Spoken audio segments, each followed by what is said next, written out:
ગાંધીજી અને કસ્તુરબાનું જે ગ્રહસ્થ જીવન જે હતું તે આપણા જેવું જ હતું, છતાં એ આપણાથી કઈ રીતે અલગ પડતું હતું તે આપણે ગાંધીજીના જ શબ્દોમાં આજે આપણે વર્ણવવાના છીએ. એ ગાંધીજીની આત્મકથામાં એનું ખૂબ સરસ દ્રષ્ટાંત છે. અને ત્યારે કે જ્યારે ગાંધીજી આફ્રિકાથી ફરવાનો નિર્ણય કર્યો, એણે હિન્દુસ્તાનમાં આવવાનો, ત્યારે ઠેક ઠેકાણે માનપત્રો અને જ્યારે સભાઓ મળી દક્ષિણ આફ્રિકામાં, ત્યારે એને જે કિંમતી ભેટ સોગાદો મળી, જેમાં હીરા જવેરાત હતા, સોના ચાંદીના દાગીના હતા, એમાં એક કસ્તુરબા માટે 50 ગિનીનો હાર હતો જે કસ્તુરબા માટે હતો. અને એ મળેલી વસ્તુ એ સેવાને અંગે હતી અને એ નોખી તારવી ના શકાય એમ ગાંધીજી માનતા હતા. અને કસ્તુરબાને કઈ રીતે સમજાવવા એની બહુ રસપ્રદ વાત આપણે અહીં કરવાના છીએ. જે સાંજે આ બધી ભેટ સોગાદો મળી તે દિવસની આ વાત છે. ગાંધીજી કહે છે કે જે સાંજે એમાંની મુખ્ય ભેટો મળી હતી તે રાત્રિ મેં બાવરાની જેમ જાગીને ગાળી. મારા ઓરડામાં આટા માર્યા પણ કંઈ ગૂંચ ઉકલે નહીં. સેંકડોની ભેટો જતી કરવી એ ભારે પડતું હતું. ગાંધીજીને સેંકડોની ભેટ જતી કરવી પડે એ ભારે પડતું હતું અને રાખવી એ વધારે ભારે લાગતું હતું. સેવાનું દામ લેવાય નહીં એમ હંમેશા સમજાવવામાં આવતું હતું. ઘરમાં કિંમતી દાગીના વગેરે હું નહોતો રાખતો. સાદાઈ તો દિવસે ને દિવસે વધતી જતી હતી. ઘરેણાં ગાંઠાનો મોહ ત્યજવા ત્યારે પણ હું બીજાને કહેતો, હવે આ દાગીના અને ઝવેરાતનું મારે કરવું શું?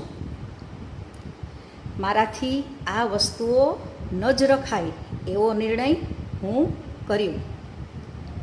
સવારમાં સ્ત્રી પુત્રાદિને સાથે મસલત કરી મારો ભાર હળવો કરવાનો નિશ્ચય કર્યો.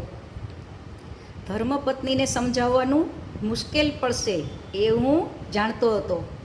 બાળકોને સમજાવવામાં મુદ્દલ મુશ્કેલી નહીં આવે એની મને ખાતરી હતી. બાળકો તો તુરંત સમજી ગયા, અમારે એ દાગીનાનું કામ નથી, આપણે તે બધું પાછું જ આપવું ને. ગાંધીજી કહે છે હું રાજી થયો. ત્યારે બાને તમે સમજાવશો ને?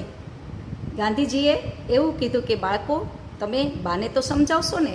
બાળકોને સમજાવવામાં ગાંધીજીને વાંધો નહોતો, પણ પત્નીને સમજાવવાનું અઘરું પડવાનું હતું. એટલે બાળકો પાસેથી કામ લેવા માટે તેને કહ્યું કે બાને તે તમે સમજાવશો ને? જરૂર જરૂર, એ અમારું કામ. એને ક્યાં દાગીના પહેરવા છે? એ તો અમારે સારું રાખવા ઈચ્છે છે. અમારે એ ન જોઈએ, પછી એ શાની હટ કરશે? એમ બાળકોએ કહ્યું. પણ કામ ધાર્યા કરતાં વસવું નીવડ્યું. તમારે ભલે ખપ ન હોય, હવે કસ્તુરબા કહે છે, તમારે ભલે ખપ ન હોય, તમારા છોકરાઓને ભલે ન હોય, બાળકોને તો જેમ ચડાવો એમ ચડે, ભલે મને પહેરવા ના દો, પણ મારા વહુઓનું શું થશે? દરેક સ્ત્રીની આ ચિંતા હોય છે. એમ કસ્તુરબા કહે છે કે મારા વહુઓનું શું? એમને તો ખપ આવશે ને. એને કોણ જાણે છે કે કાલે શું થશે? એટલા હેતથી આપેલી વસ્તુઓ પાછી ના અપાય. આમ વાઘધારા ચાલી ને તેની સાથે અશ્રુધારા પણ કસ્તુરબાની મળી. બાળકો મક્કમ રહ્યા. મારે ડગવાપણું નહોતું. ગાંધીજી કહે છે કે મારે તો ડગવાપણું નહોતું. મેં હળવેથી કહ્યું. છોકરાઓ પરણે તો ખરા. ધીમે ધીમે બીતા બીતા ગાંધીજી કહે છે કે મેં હળવેથી કહ્યું. છોકરાઓ પરણે તો ખરા, અને આપણે ક્યાં ઘરેણાની શોખીન વહુઓ ગોતવી છે? છતાં કંઈ કરાવવું જ પડે તો હું ક્યાં નથી બેઠો? જેમ પુરુષો કહેતા હોય કે છતાં કંઈ કરાવવું હોય તો હું ક્યાં નથી બેઠો? હવે ગાંધીજીનો આ પ્રશ્નના ઉત્તરમાં કસ્તુરબા શું કહે છે, ધ્યાન દઈને સાંભળજો. જાણ્યા તમને મારા ઘરેણાં પણ લઈ લીધા એ જ ને તમે? જાણ્યા તમને મારા ઘરેણાં પણ લઈ લીધા એ જ ને તમે?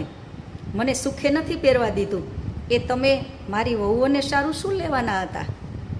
છોકરાઓને આજથી તો વૈરાગી બનાવી દીધા છે. એ દાગીના નહીં પાછા અપાય અને મારા હાર ઉપર તમારો શું હક? મારા હાર ઉપર તમારો શું હક? એમ કસ્તુરબા કહે છે. પણ એ હાર તારી સેવાને ખાતર કે મારી સેવાને ખાતર તને મળ્યો છે? ગાંધીજી એવું કહે છે કે મારી સેવાને ખાતર તને એ હાર મળ્યો છે. હવે કસ્તુરબાનો જવાબ સાંભળજો. ભલે ને, તમારી સેવા એટલે શું મારી નહીં? મારી પણ થઈ. મારી પાસે રાત દાડો મજૂરી કરાવી, એ સેવામાં નહીં ગણવાનું? રડાવીને પણ જેને ને તેને ઘરમાં રાખ્યા ને ચાકરી કરાવી, તેનું શું? તમે જેને ને તેને લઈ આવતા, એને સાચવવાનું કામ તો મારું હતું, ચાકરીઓ કરાવી, એનું શું? એ સેવા મારી ના થઈ? આ બધા વાગબાણ અણિયાણા હતા. એમાંના કેટલાક ગાંધીજીને વાગતા હતા. ગાંધીજી જાણતા હતા કે સેવામાં જેટલો મારો હિસ્સો છે એટલો જ કસ્તુરબાનો હિસ્સો પણ છે જ, એટલે એને એ વાગબાણ વાગતા હતા.